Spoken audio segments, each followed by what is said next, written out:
Good evening, everyone. This is Ed Kranich with the Connecticut Green Bank. Thank you again for joining us. It looks like we still have a few more trickling in.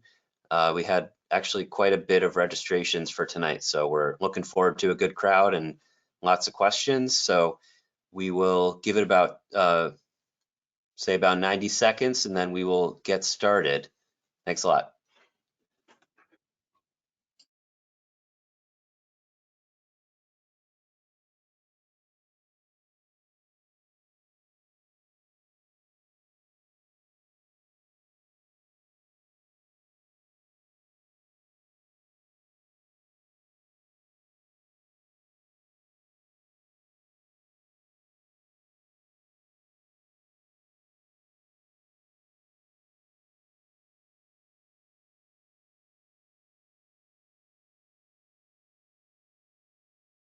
Right. I like to think of these sign-ons as microwave popcorn. Once there's about 3 seconds in between each attendee joining, we'll, we'll get started. So thank you everyone for joining tonight. Again, my name is Ed Kranich with the Connecticut Green Bank. I'm a senior manager of incentive programs, and I work on the Energy Storage Solutions program administered with the Green Bank, Eversource, and United Illuminating.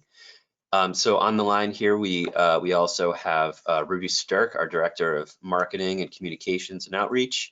And we have Bob Wall, who is from Smart Power. And just a shout out to all the Power Smart towns out there who are joining us tonight. So we hope that we can answer some questions for you on battery storage and how it relates to solar panels and how the whole thing works all together. So bit of a few housekeeping items before we get started. There is a on your GoToWebinar panel here, you'll see that there's a chat box and there's a question box. So if you have questions, please drop them in the question box there. We will be monitoring that as we go. We will most likely will get to all the questions at the end. So if you have questions as we go, please feel free to drop it in the question box.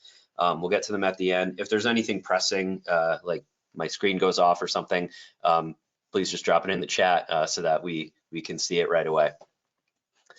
So with that, we'll get started.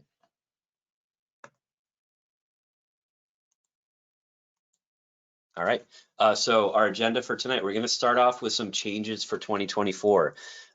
If any of you had attended the last webinar that we did, which I think was in October, we went over some of the proposed changes that we were looking forward to for 2024, and thankfully most of them have come to fruition.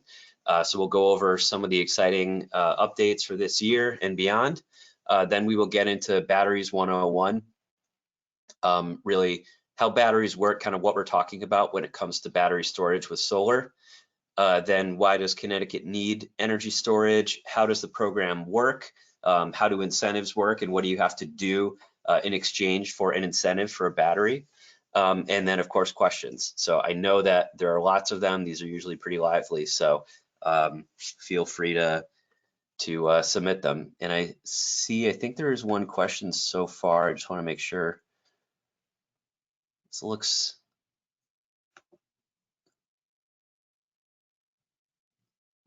Okay. So we will also, I'll also say that this webinar is being recorded. So we will be able to send out the slides and a recording of this. So for anyone who couldn't join tonight, you can always watch it later. So let's move on here. And Rudy, I'm just closing the panel here. So if you see, if there's a question or anything that you need to interrupt me with, please feel free to do so. Will do. And Bob as well.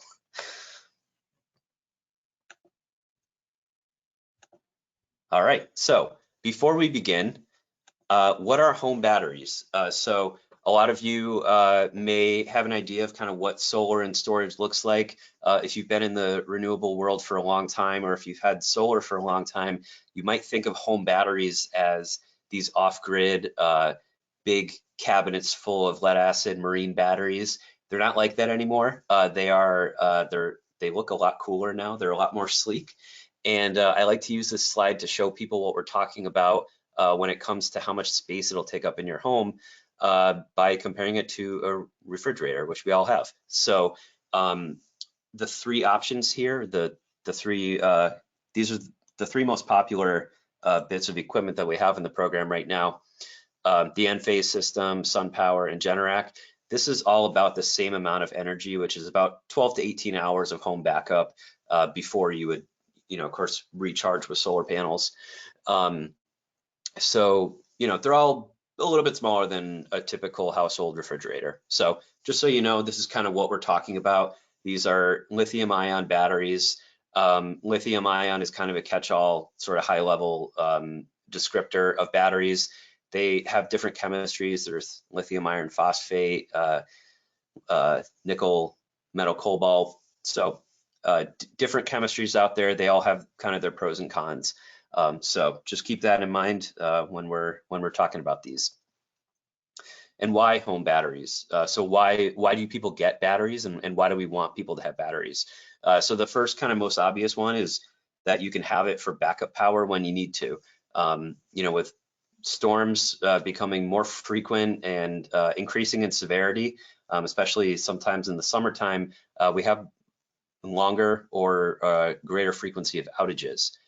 So we want people to have backup power when they need it. And the great thing about batteries is that when you're not using them for backup, you can actually send that power to the grid, and that can smooth out some peaks and valleys in the grid and make power generation a little bit more predictable, which can actually save money for all ratepayers.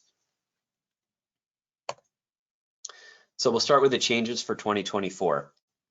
So I didn't have time to make this slide look good, but the content is what's most important. So the biggest change for 2024, which is the most exciting one, is that we have new and improved incentives for residential customers, now up to $16,000. So we, at minimum, increase the incentives by 25%, and at maximum, increase them by over 50%.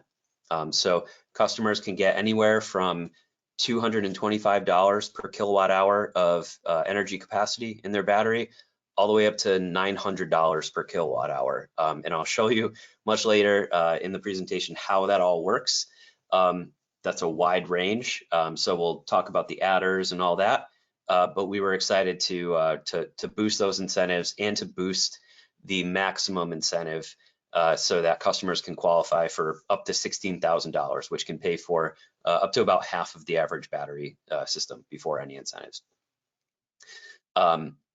Also, in the last quarter of 2023, we added a ton of new equipment to the list. So we're excited. We have batteries from Franklin, Fortress, new Solarc inverter models on the list. A lot of the big names, a lot of familiar names, and a lot of new ones in the storage world. Unfortunately, not Tesla yet, though. I know that's going to be a big question, so we can get to that more maybe a little bit later. So good place to start. Tesla is not in this program currently. We're still working on it, and we're hoping that they will join soon. And we also have more contractors to choose from. So between having more contractors, more equipment in the program, the lack of Tesla is becoming less and less of an issue, I think, for a lot of customers, because a lot of contractors have found other equipment that qualifies for incentives that they like to use. So onto batteries 101. So we all know that solar panels generate energy when the sun is out. They turn light from the sun into electricity, goes into your, okay, my pointer here, goes into your inverter, goes into your main breaker, and keeps the lights on in your home, and then any excess goes out to the meter and off to the grid. But during a power outage, solar panels are not designed to power your home when the grid is down. The main reason is that it's dangerous for your solar panels to put electricity out onto the grid when line workers may be working on power lines and not know that there's energized lines out there. And the other reason is that the power output from solar panels isn't always going to be steady enough to reliably run everything in your home, because if a cloud goes by, you might not have the most power available, if there's tree shading at different times of the day. So really, your home, when you have solar panels, is actually running on a mixture of your solar and grid power. And when the grid is down, your inverter, for safety, will shut down. So when you add a battery to the mix, you can stay connected with solar panels and be off the grid. So when you have batteries and solar panels, you can charge your home battery using the solar panels, safely disconnect from the grid during a power outage, and then run your home on battery power for as many hours as you have batteries, and really as frugal as you are with your electricity, and then recharge when the sun comes out. So as long as you have enough energy to get you through the dark time of day, or the evening and nighttime, you can recharge your batteries in the daytime and just let the cycle repeat. So when the grid goes down in a power outage, your battery will automatically switch on, and you'll automatically disconnect yourself from the grid and switch over to backup mode. So there's no action needed. You don't have to run down to the basement and flip the breakers. This all happens automatically with the smart equipment that's available in solar and battery storage. So next, what can home batteries power? I like to use this matrix here to help give people an idea, and really to kind of set your expectations as to what you can and can't power with your batteries. Just like with a generator, you know, if you get a big enough generator, you can power everything in your home. But for those of us who have something like a little 2,000 watt backup generator that we use in the driveway, you know, you can't run your air conditioning. So similarly, when you have solar plus storage, you're going to want to set your expectations and your budget accordingly. So on this matrix here, we have the vertical axis goes from essential at the top to nice to have at the bottom. And on the left, we have low demand and high demand. So really everything that's kind of in this low demand is fairly easy for a battery to power. You know, fans, appliances, charging electronics, even running a refrigerator, as long as the refrigerator was cold when the power went out. You know, entertainment electronics, things like that. Those are fairly easy. They're pretty low demand. When you get into some of the more high demand items, like a clothes dryer, that's not really something that we would recommend wanting to power in an outage when you have a limited amount of power or energy in your batteries. Things like a stove, you know, they use a lot of energy, but they are important. Space heating, water heating, things like that. So these are all possible to do with batteries. It's just a matter of how many batteries do you need to purchase, and really how much is in your budget to build a system for your home.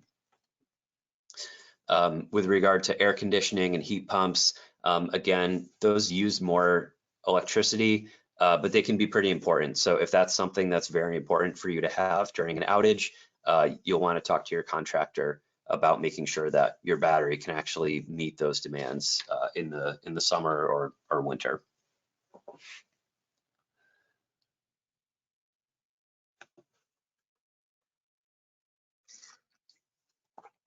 Ed, before you go on, we had a question about well pumps. Oh yeah, well pumps. yeah. A well pump is is that for drinking water, or is that like the basement pump that you're talking about? So like a residential well, if you have a, you know, if you're not on city water and you have a well, not a sump pump, I don't think. Oh, I see. Okay, yeah, for residential household water. Gotcha. Yeah, that can certainly be something that a battery could power. It's, you know, a motor, so it's going to have a draw, and probably a pretty consistent one. So that's definitely within the range of a typical battery. But again, if that's something where you can't have water without it, you'll definitely want to look at the load of that pump, and make sure that you can have enough hours of usage for that pump in your battery. So when you pair it with solar, you can always recharge in the daytime, but you definitely don't want to be without water when the nighttime comes. So Thanks. Yeah, someone did actually ask about a sump pump too, and I think it's a Yeah. similar kind of thing since they don't run consistently, but they do have a high draw when they first kick in. Yep. And, also just in the name of resilience here, we're talking about these weather events that can be pretty nasty, that, you might have a power outage and a flood at the same time. So that is something that you'll want to consider. In the event that my power goes out, am I also going to need to run my sump pump to keep my house from floating away? So again, these are the important questions that you need to work out with your contractor when you're designing a system. And I should also say that let me back up a few slides here. So on this image here, we have just the main breaker. I think I should revise this to show a critical loads panel because most of the time when you install backup, you're going to have a critical loads panel here that the battery will only power. So you're going to have the things on that critical loads panel, such as your well pump, your sump pump, your refrigerator, maybe a stove, and then a couple of outlets for lighting and emergency use. So you don't want to have your whole home be powered by the battery because you can risk accidentally drawing it down by having other appliances running.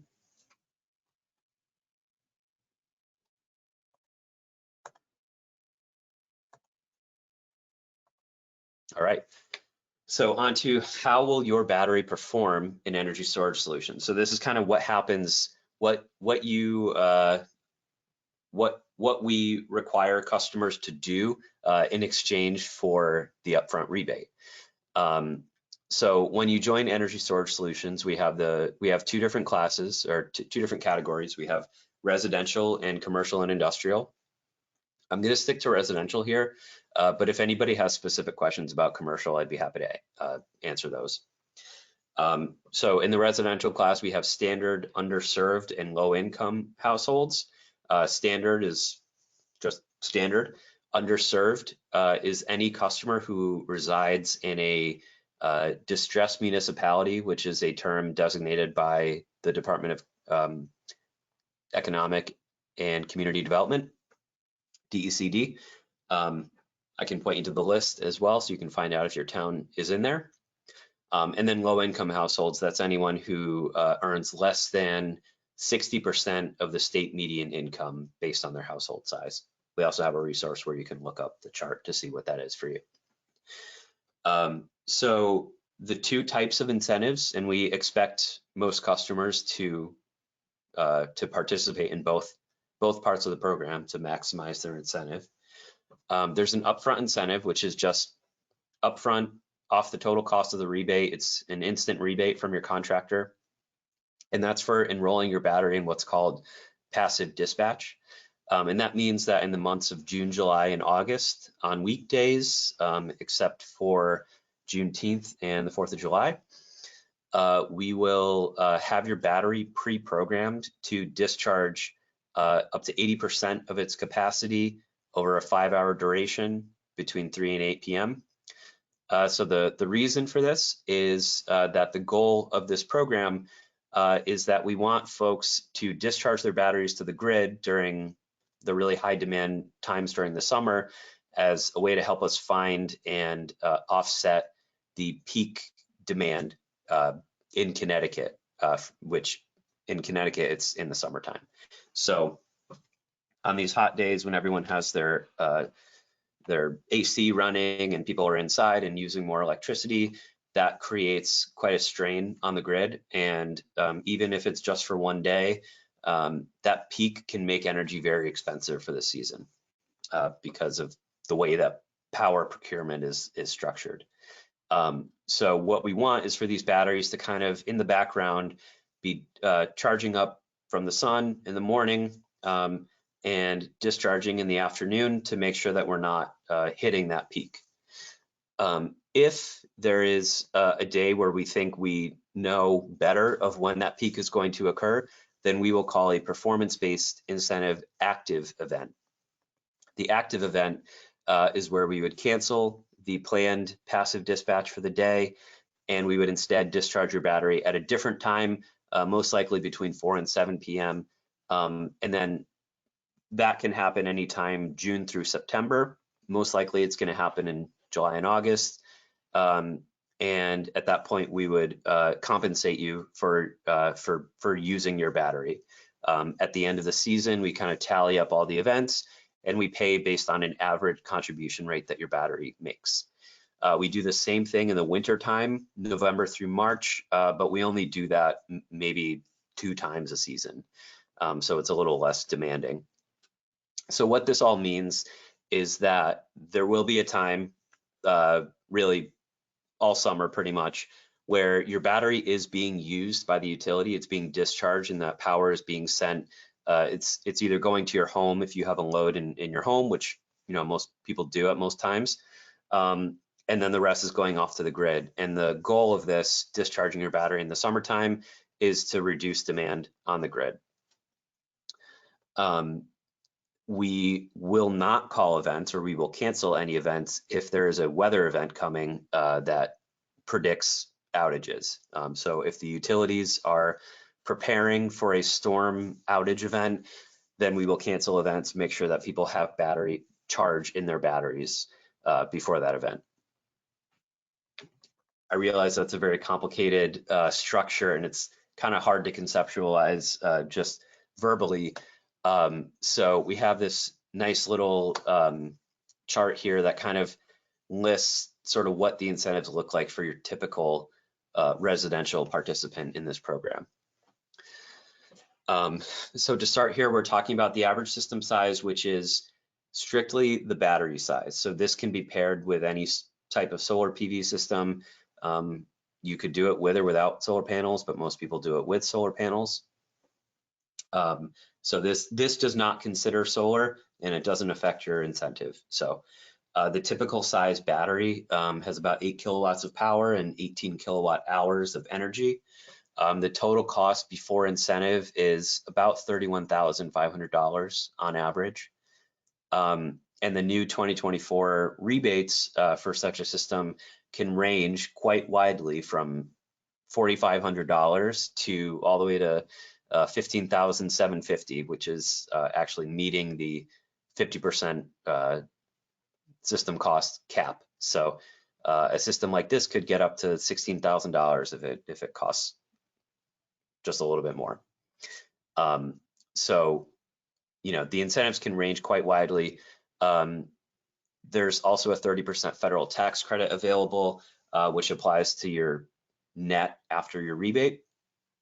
Of course, depending on the type of rebate that you have, your tax credit can range anywhere from $4,700 to $8,100, or even more. If you live in an energy community, there's an adder for the 30% federal tax credit that brings it up to 40%.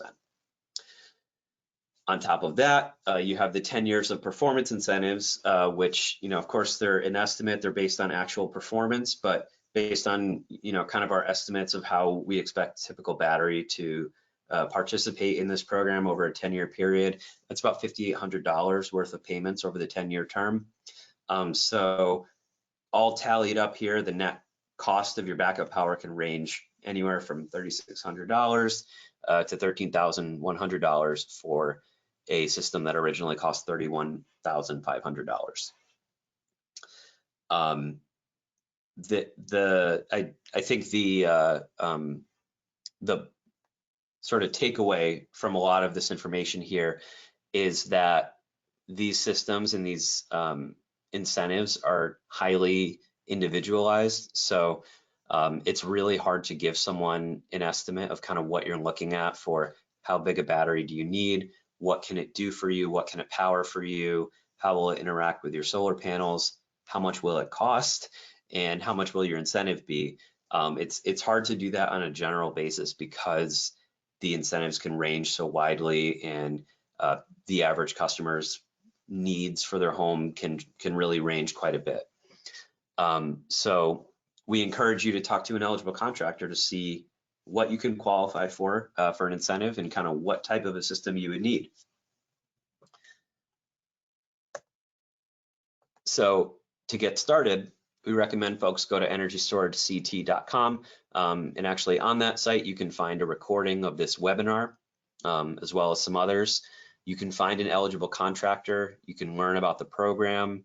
You can learn about the eligible equipment in the program, so you can do some research on the different options out there. Explore program data and see if any folks in your town have gone solar plus storage. Maybe someone you know, maybe you can talk to them. We also have a few case studies on the website as well, so you can watch a video of a couple of our early adopter customers who were very excited about their battery. And finally, if you have a preferred contractor, maybe someone who installed your solar panels a few years ago and they're not on the list, you can email us at energystorage@ctgreenbank.com, and we can reach out to your customer or to your contractor, and we can help them get through the process of becoming eligible so they can offer you a rebate. So I hope that wasn't too much of a blast of information. I realize that was a lot, but I welcome any and all questions. I wanted to leave plenty of time for that. So thank you. Thank you, Ed. Yeah, there are a number of questions, All right. which is great. I'll try to ask these in a way that makes it easier for you to answer them, hopefully. Yeah. So someone had asked about the list of contractors, which I think you just mentioned. If folks go to the website, if you want to just flip back one screen, maybe Ed, and keep that up. There is a list of contractors that are currently participating in the program that you can check out on that page. The slides will be available. We will email those out when we send out the link to the recording as well, and we'll post those on the site. So there's a question here, Ed, about passive dispatch. Yes. I'm just going to go to the website here. Is passive dispatch just use of battery power on site at the house to offset house load, or are you actually exporting the electricity to the grid? That is a great question. So I believe in most of the program literature, we actually say that passive dispatch is to support on-site load. But really for any customer that has a net or if they have a meter, a bidirectional meter, either through net metering or through a netting tariff, then any excess from the battery is just going to go off to the grid. So really, we say it's on-site load. It's designed for that, so that's why we use a little bit less of the battery capacity over a longer amount of time. But really, if there's no load at the home, it is going to go off to the grid. Great, thanks, Ed. Who determines that dispatch rate and sets up that behavior? Do you want to talk a little bit about how that all works? I know it's kind of technical, but probably useful for everyone on the call. That's a good question. So passive dispatch can be considered a set it and forget it, and it does. Everything is programmed for you by the operator of the battery, who in most cases is going to be whoever made the battery or the inverter. So for example, if you have a SunPower battery system, all the programming is done by SunPower. If you have a Fortress battery system or Franklin battery system, again, it's going to be done by those manufacturers. If you have something, say, just kind of getting in a little deeper here, if you have a Pylon Tech battery, which that's a brand that was recently approved, that's paired with a Solarc inverter, Solarc will do the programming. And to make things just to take it a step further, if you have a third-party owned system, say through Sunrun or Sonova, who are currently in the process of applying and joining the program, if you have a system that's managed by one of them, then they would actually be the programmer of the battery. But the long story short is that you don't really have to do anything. It should all be done for you by whoever's actually controlling your battery. Great, perfect, Ed. I think we mentioned, someone did ask about, if a hurricane's coming, what happens if a hurricane's coming and the battery's been discharged, but I think you mentioned that the utilities won't be calling events if they see any kind of potential for a outage on the horizon, correct? That's right. But it is important to know that, that's for weather events. So if there is something, some kind of freak accident, like a car accident that knocks out a power line, and your battery has just been totally dispatched, you may unfortunately be without power. So that's something I just want to be upfront with.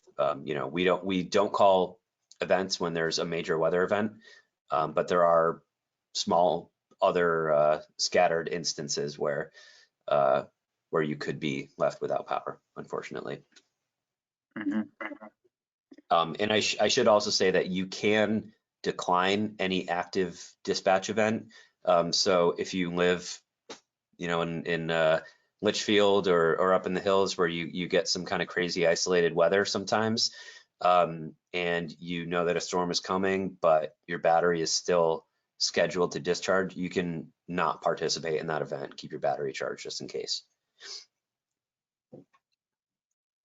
So is the upfront incentive for the battery cost only or for both solar and the battery? It is for the battery only. Your solar incentive is managed all through your utility. So that would be through the RES program, through Eversource or UI.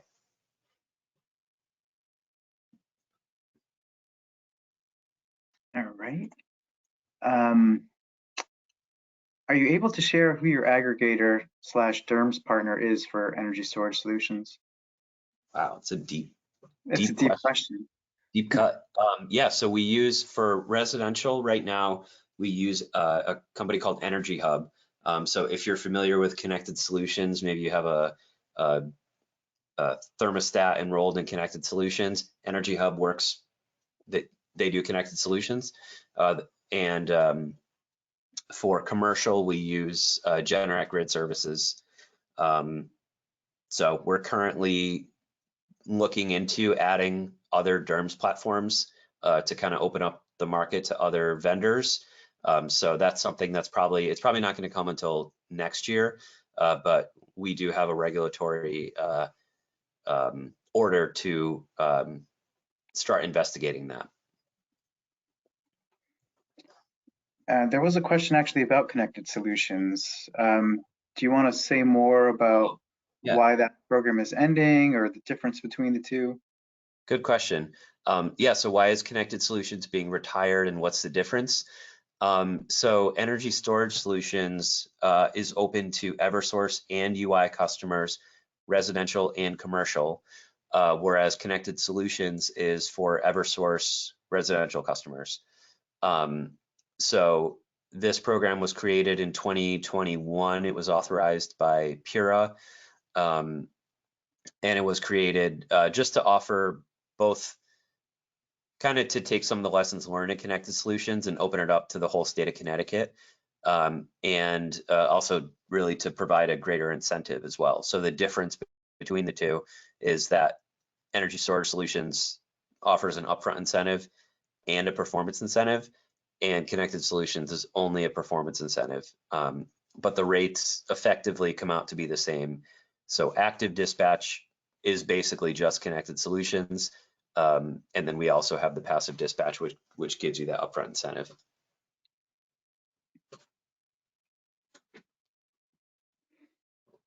Great, Ed, thank you. So there's a question about the percentage of the first tranche of incentives at the highest rate. What percentage has been used up? So we have about, actually I can show you. Can you still see my screen? Yep. Okay. So on energystorageCT.com, we have this reporting tab. And we have this handy table here, and you can jump over to residential step capacity. We have about 2.6 megawatts approved. I will say that we have a number of projects in the pipeline, so the next time you look at this, it might be a little bit higher, but we're about 25% of the way into our first 10 megawatt block. And after that 10 megawatts is reached, we'll move on to the next block, which is, I can actually show you what those rates are.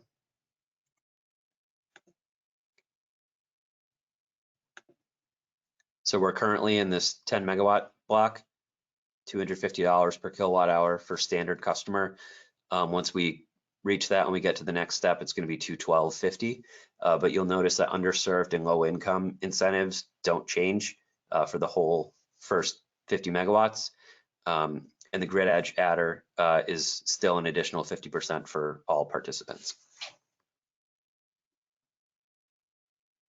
Great. So how are the incentives actually paid out? So there was a question about how is the grid edge incentive paid out to homeowners, but generally, how are they all paid out? Yeah. So everything. Let me turn on my pointer. And excuse me, I'm fighting a cold right now, so I'm just going to mute for a second so I can cough.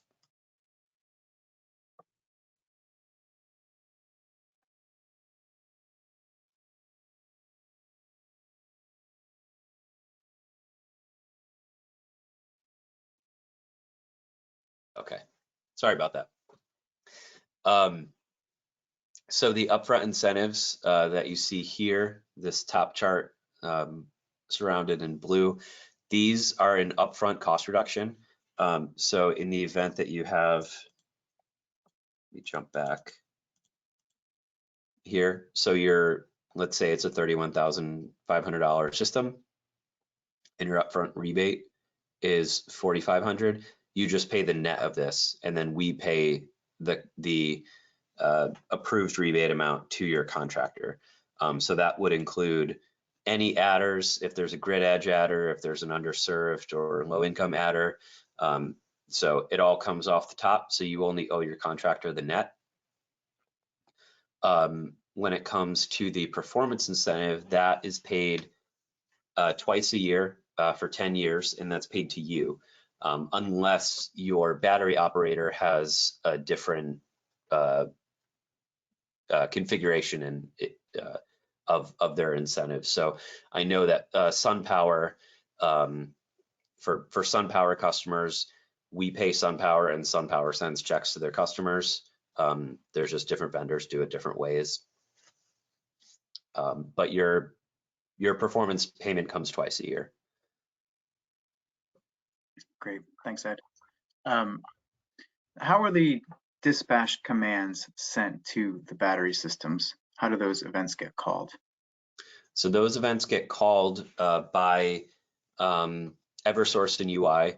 So they'll, agree that it's a data call an event, and that's based on certain grid conditions, which come in the ISO New England forecast. And those, essentially a signal is sent to Energy Hub, our DERMS for residential customers. Then Energy Hub will send the signal to all of the batteries that they are connected with. And that signal goes to all the different OEMs like SunPower, Fortress, Solarc, all those companies. And then those companies actually will, figuratively pull the lever on the battery to make it do what it needs to do, or what it's being called on to do. And these passive events, do they happen in perpetuity for the life of the battery? How long do the passive events continue if you're in the program? For 10 summers. Let's see here. What about if someone has already purchased and installed a battery system? What should they do? What can they do? Yeah. So if the battery is on our eligible equipment list and it qualifies for incentives, you can apply for the active only portion, so you can access the performance incentive. If you've installed it very recently and say you just didn't know about this, or your contractor didn't file the paperwork, you can reach out to us and we'll we can try to figure something out for you. But you know, if you've had your battery installed for like a couple of years and you want to join, you can do this. You can join active only. But if you have something like, say, a Tesla Powerwall that's not currently eligible, then unfortunately you wouldn't be able to join at all. So a tax-related question, and I'll mention first that we're not tax advisors and we're not giving tax advice, but the 30% federal tax credit, is that on the gross cost? Is it on the cost after the rebate? What can you say there, Ed? So echoing what Rudy said, which is that we are not tax advisors.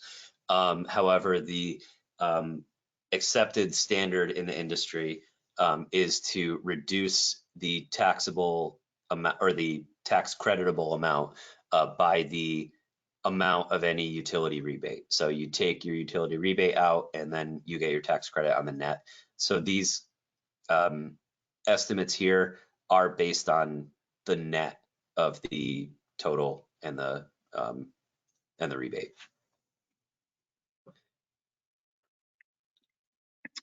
All right, sorting through the questions. There's a lot of them, so I'm trying to cover things we haven't covered. Do the dispatch cycles shorten the battery life? And generally, what is the life of a battery? Great question. It depends on the chemistry, but it can be anywhere from 2,000-3,000 cycles to 6,000 to 10,000 cycles. So if you think about all the times that we will dispatch these batteries, pull out the calculator right now. So if we have 30 or so passive events in a season, plus I think last year we had 47 active events, plus I think we had 3 active winter events. That's about 80 times a year that it's being discharged, times 10. So in the grand scheme, it doesn't really make a huge dent into the battery's life or in its total number of cycles that it's warranted for. It's something that it's not as simple as solar panels. There are different chemistries out there and they have different warranties and different life expectancies. But we expect that this program doesn't put an undue stress on a battery.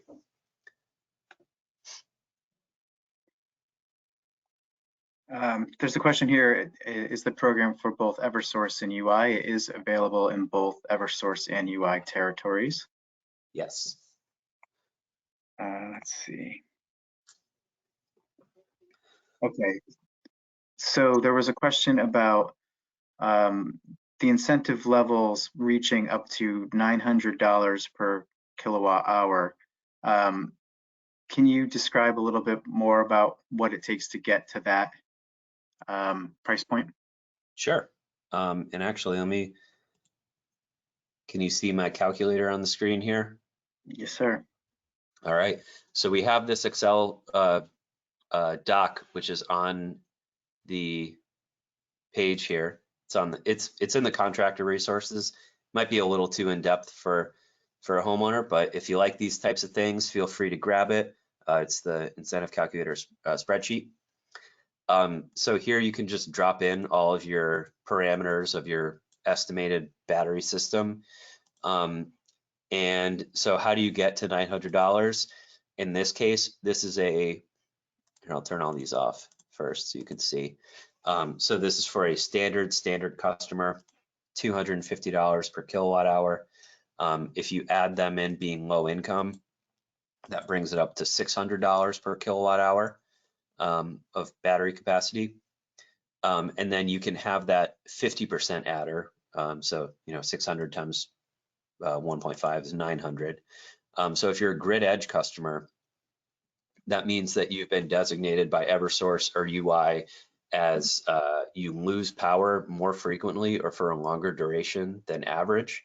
And I believe it's in the last 10 years. And it's on a circuit level. So just because someone down the street is grid edge doesn't mean that you will be. We have maps that contractors can use, and they can pinpoint where you are among all the circuits. And they can tell you if you qualify as a Grid Edge customer. So that's how you get up to that 16,000. Actually, if you make this more expensive, you can see that here you actually hit the $16,000 cap. We don't expect a battery of this size to cost that much, though.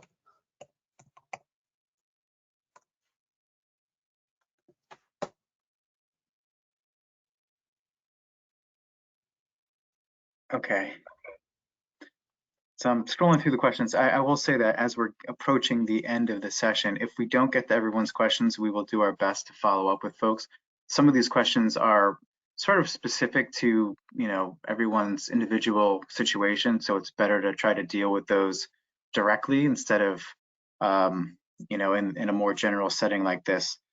And I should say to Jeff Chapin, your question about well pumps, that's a really good question that I want to investigate deeper and add that into some of our customer guidance and FAQs there, because a lot of people have well pumps, and if what you're saying is the case for most customers, having a surge draw of 2 to 3 kilowatts is a lot. So that's a major consideration. So thanks for bringing that up. There are a couple questions related to EVs. Ed, one about if someone gets a Tesla, the car, can they charge using these batteries?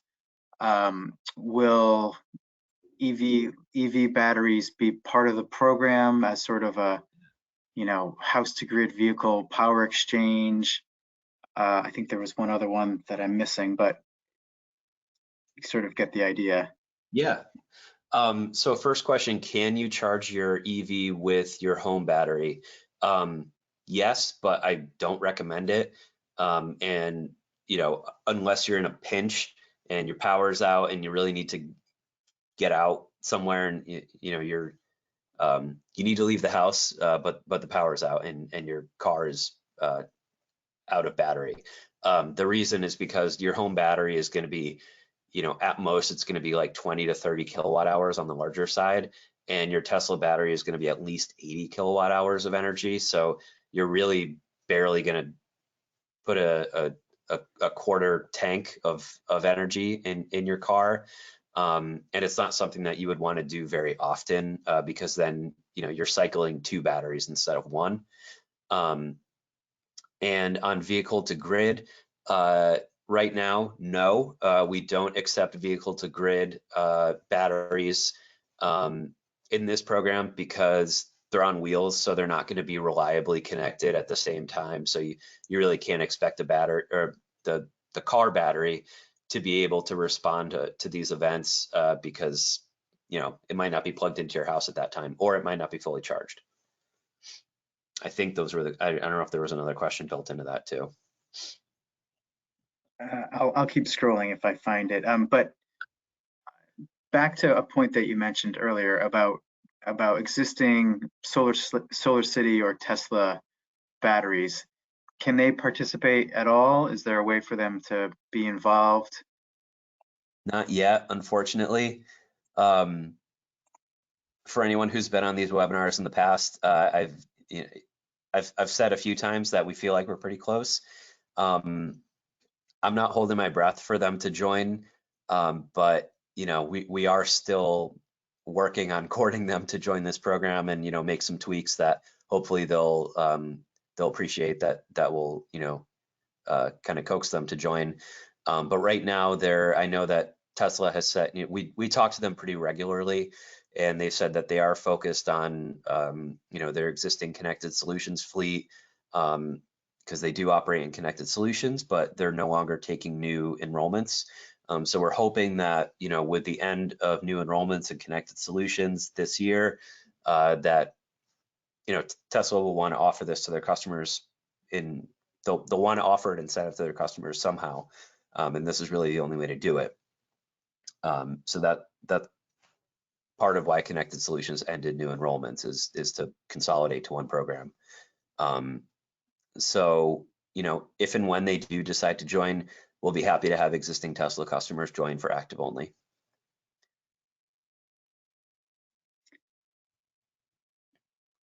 Sort of a good question to clarify, I think. So a question about when you're mentioning earlier about a called event versus a spontaneous event, we'll say, like a power line getting taken down by a tree or something like that. The question is, why would the tree not?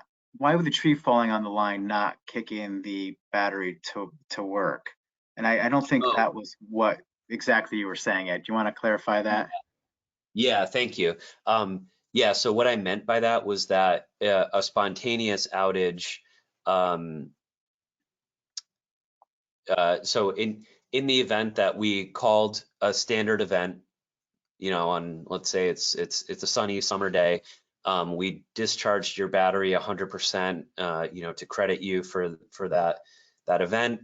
So it's 8 p.m. and your battery is at 5% capacity or whatever its minimum is.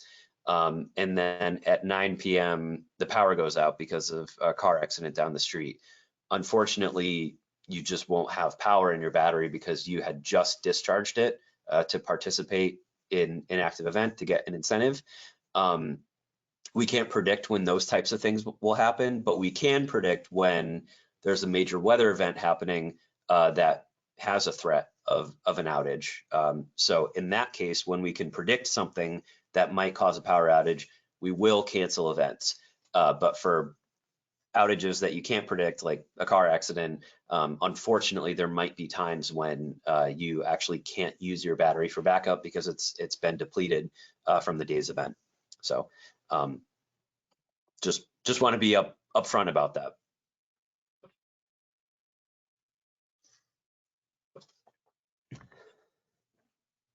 All right. Well, we're nearing the end of time here, Ed.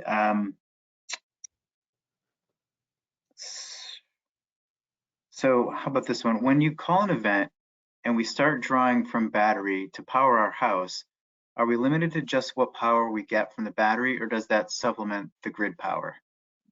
It supplements the grid power. As long as, or I'm sorry, could you repeat the question? Did you mean during an outage or during just any sunny day?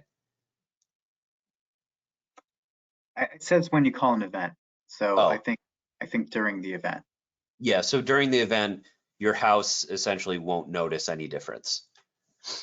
Because even when we're not calling an event, your home isn't really pulling all of its power from the battery. It's pulling it from the grid, from your solar panels, and from the battery. It just kind of all feeds in together.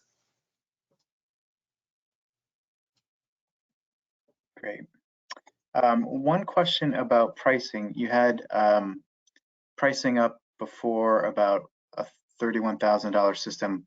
Was that both solar and the battery? What was that projected pricing? That was just the battery portion of the system.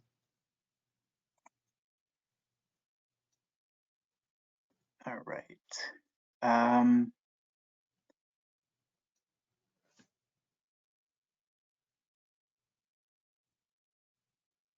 okay, a question about grid edge. Is the 50% grid edge based on the net cost or the total contractor cost? It's based on the rate. So if you're a standard customer, that's 50% times $250. If you're underserved, it's 50% times, I think it's 400. And if you're low income, it's 50% of 600.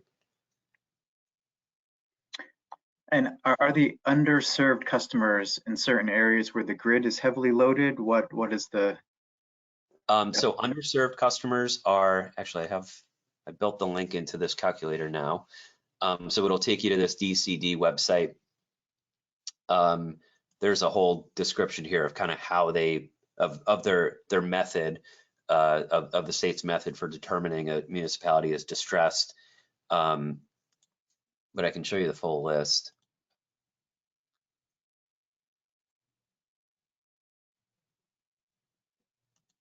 They use criteria like average income, educational system, job opportunities, things like that, to consider a municipality distressed.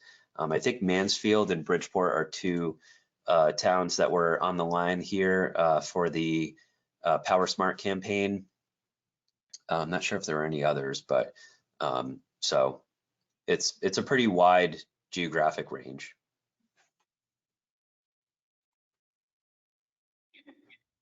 So here's a question, Ed, that I haven't seen before on one of our sessions. So do the incentives apply if you use an alternative supplier?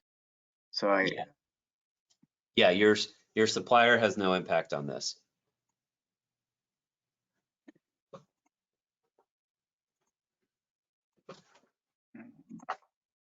All right, well, we are just about out of time. I don't know, Ed, if you're seeing any other questions that we didn't cover. I think we covered mostly everything. If there are things that we didn't cover, we will follow up after the fact. It's like I say, just because some of these questions are easier to deal with one-on-one versus one-to-many. Right. I see just this one last comment here that my drop down here stops at P. So I need to update that. So you'll see a 5.4 version go up on the website soon. And then I just see quickly typical rates out there for financing. So the Green Bank, I'll just do a quick plug. It's not a requirement, and you can use any financing that you like. But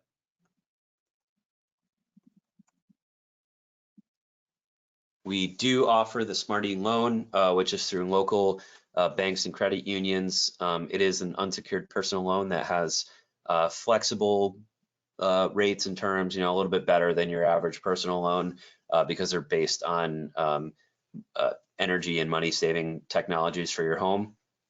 Batteries and solar panels do qualify in this program or in this loan. So if you'd like to learn more about rates that you can obtain through the Green Bank's Smarty loan, you can visit ctgreenbank.com/smarty. Otherwise, in this incentive program, we have no preference for how you finance your system. So please do your research. If you find that a home equity loan is more advantageous to you, or if you find that working with another lender is easier, sometimes they can bundle in warranties and things like that. Through your research and through finding your contractor, you can certainly compare the options.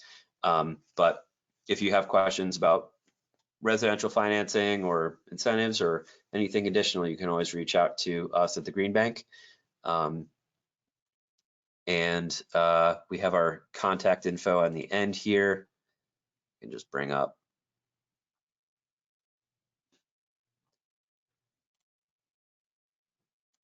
At energy storage at ctgreenbank.com. So I realize that we are at the end of our time. And I think that's the end of our questions. Yeah. So thank you, Rudy. And thank you everyone for the questions. This has been great. We had a really great group here. If anything hasn't been answered, please reach out to us. And I'm going to work on getting a well pump into our FAQs because I think that's a pretty important one. So thanks everyone. We'll have a copy of this posted on the website, energystoragect.com. So thanks Bob for hosting us, and Patrice and Smart Power and Rudy. So thanks everyone and have a great night.